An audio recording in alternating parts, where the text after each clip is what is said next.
Arriving at the exclusive hotel, the 23-year-old aspiring actress felt she was on the cusp of her dreams coming true. Rose McGowan was having a key meeting with Hollywood heavyweight Harvey Weinstein to plot out the grand arc of my career. But what transpired, says Rose, was a terrifying encounter in his jacuzzi, which left her scarred for life at the hands of the man she labels the pig monster. Last autumn, Rose publicly accused Weinstein of sexually abusing her at that meeting, and more than 80 women have now come forward with similar accusations against him. In a new book, Rose, now 44, has for the first time detailed exactly what she claims happened on that fateful morning at the 1997 Sundance Film Festival. She recalls how, when she arrived at the restaurant of the hotel in Park City, Utah, she was told Weinstein was stuck on a call and she should meet him in his suite. There, she alleges film producer Weinstein quickly stripped her naked. It all happened so fast, she writes in her autobiography, Brave. My clothes are getting peeled off me. I back into the wall, but there's nowhere to go.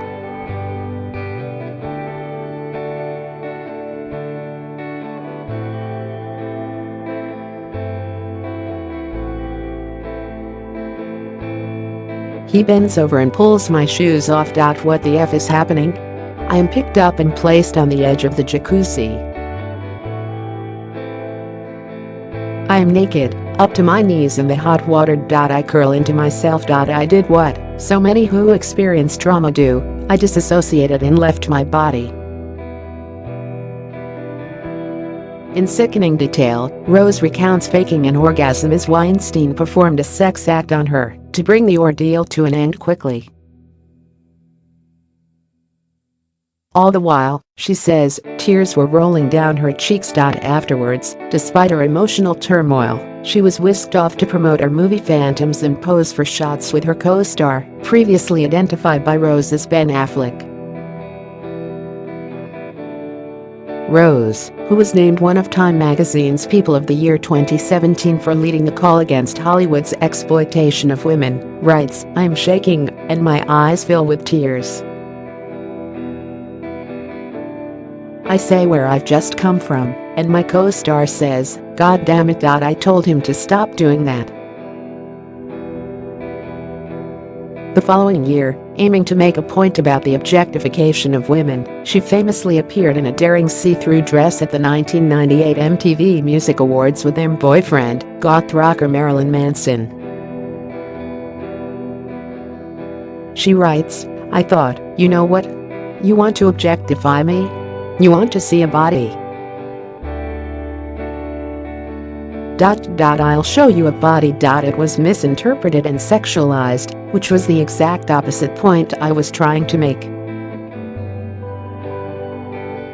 Having been advised that her accusations against Weinstein, one of the most powerful men in the industry, would never be believed, she instead reportedly received a £70,000 payout from Weinstein. But Rose claims that as a result, she found herself blacklisted from roles until she eventually found fame playing one of a trio of witches on the TV series Charmed between 2001 and 2006, an experience she described as a prison for my mind. A few weeks ago, after it was revealed women were dressing all in black at this year's Golden Globes Awards in protest against harassment and assault in Hollywood, Rose took to Twitter to slam actresses who happily work for the pig monster. Tragically, though, Rose's alleged encounter with Weinstein was not her first experience of abuse. Her memoir was published on Tuesday, and in a review the New York Times writes, McGowan describes a life of almost ceaseless abuse, of falling into the clutches of one sadistic ogre after another as powerful forces conspired to crush her rogue spirit. Born in Florence, Italy, she was raised in the polygamous cult known as the Children of God, founded by accused pedophile and anti-Semite David Berg. Berg would make his followers sleep on plastic mats and wear brown rags for clothes, and is widely reported to have expressed regret at not being able to sleep with his mother. Physical violence was part and parcel of the cult, and then the leaders started preaching about sex between adults and children. In one disturbing anecdote, Rose describes seeing an 11-year-old being forced to sit next to a naked man with his penis resting on her leg as he massaged her back. Even then I knew none of it was normal, whatever normal was, she writes. Rose says she was not sexually abused as a child herself and put her escape down to wearing her hair short and dressing in her brother's old clothes.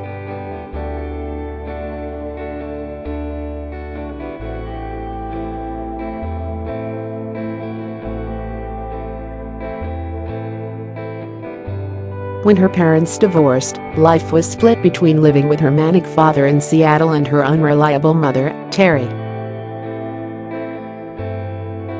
Then, at 14, Rose took a job as a film extra to pay the £211 a month in rent her father was demanding, and had her first taste of Hollywood's seemingly ingrained misogyny. A man in his 40s from the movie set invited her back for a party, but when she arrived alone, he pounced.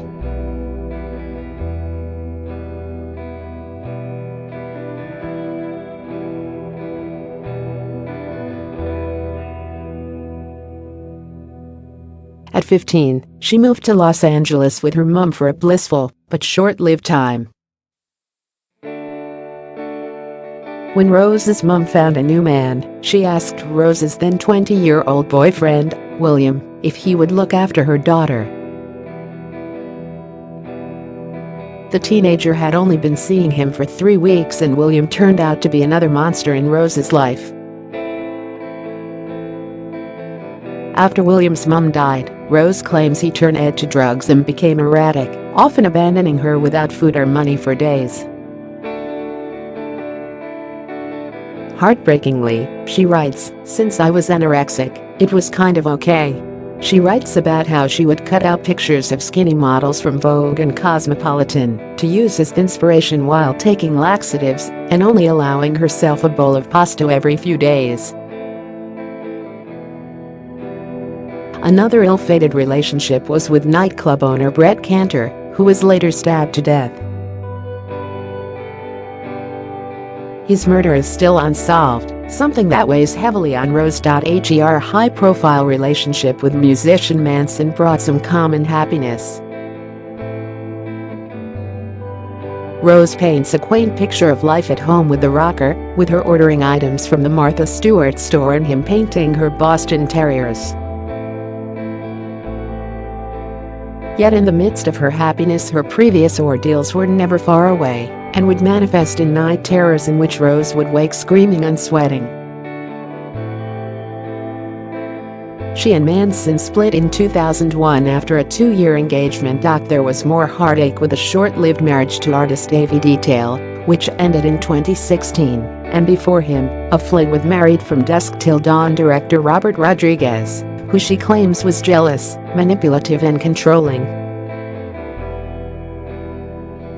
Referring to him only as RR, she alleges he threatened to give her role in the movie Planet Terror to Jessica Alba after Rose lost too much weight from stress. She also claims that despite telling him of her ordeal at the hands of Weinstein, Rodriguez deliberately included a scene in Planet Terror in which Pulp Fiction director Quentin Tarantino attacks her. Rose says he then sold the film to Weinstein's company, Miramax.Rose. It was a final betrayal.